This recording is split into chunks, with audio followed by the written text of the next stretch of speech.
अब आपको मिलवाते हैं BLS इंटरनेशनल के टॉप मैनेजमेंट से।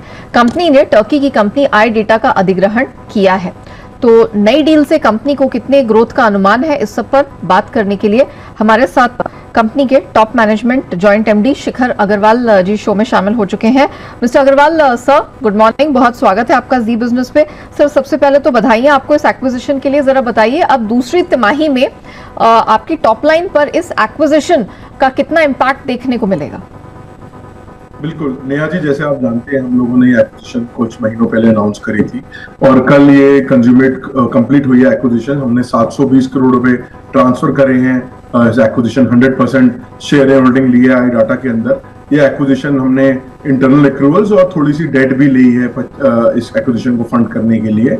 और इस एक्विजिशन से हम लोगों को, जैसे इस कंपनी ने 2023 कैलेंडर ईयर में अराउंड 250 करोड़ का रेवेन्यू करा था और 144 करोड़ अराउंड 150 करोड़ का एबिटा करा था, जो ऑलमोस्ट काफी अच्छी 15 से 20% ग्रोथ थी।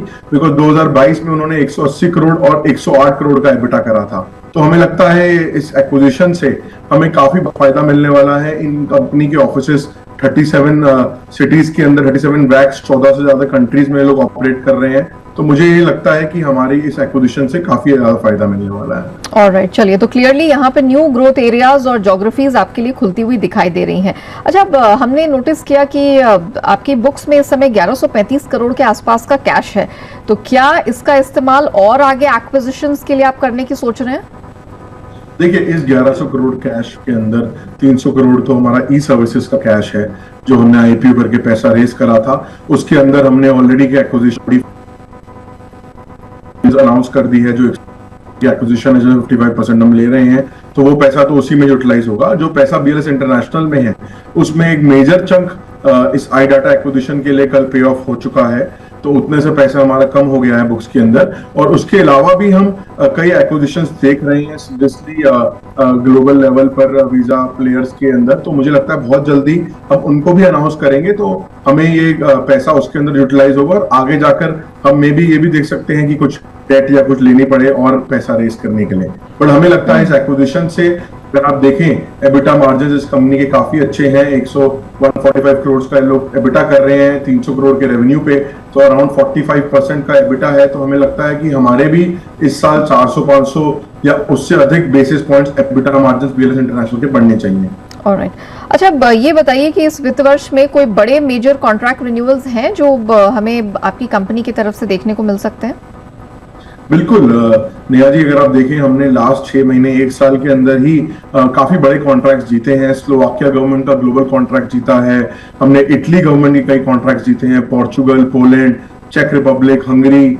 तो काफी सारी नई गवर्नमेंट्स के साथ हमने कॉन्ट्रैक्ट जीते हैं और अपने एग्जिस्टिंग कॉन्ट्रैक्ट्स भी दोबारा रीटेंडर करके जीते हैं। जैसे इंडियन गवर्नमेंट का कॉन्ट्रैक्ट कनाडा में हमने जीता है, उसमें 2 नए ऑफिसेस खोले हैं हमने। स्पेन गवर्नमेंट का दोबारा कॉन्ट्रैक्ट जीता है। तो एग्जिस्टिंग बिजनेस का हमारा स्कोप बढ़ गया है और नए कॉन्ट्रैक्ट्स हम लोगों ने लास्ट 1-1.5 साल में काफी जीत चुके हैं। और अगले 1-2 सालों में भी काफी सारे कॉन्ट्रैक्ट्स रिन्यूअल पे आ रहे हैं कंपटीशन के, यूरोप के अंदर, नॉर्थ अमेरिका के अंदर, अफ्रीका के अंदर। तो हमें लगता है उनमें भी हमें कुछ मार्केट शेयर मिलना चाहिए। इस कंपनी को भी हमने एक्वायर कर लिया है, इसका रेवेन्यू और प्रॉफिटेबिलिटी भी आना चाहिए। इस कंपनी के अंदर भी 2-3 कॉन्ट्रैक्ट्स ये लोग बिड कर रहे थे जो काफी आगे स्टेजेस में है। तो मुझे लगता है कंबाइंड लेवल पे BLS इंटरनेशनल की काफी अच्छी ग्रोथ आनी चाहिए अगले कुछ सालों में। Okay, just one last question mister Agarwal, budget is round the corner, बस यहाँ पर 12-13 दिनों की ही दूरी पर है। मुझे बताइए, आप अपनी इंडस्ट्री के लिए क्या एक्सपेक्ट करके चल रहे हैं? ट्रैवल टूरिज्म को अगर देखा जाए तो उसके लिए बजट से क्या एक्सपेक्टेशन है?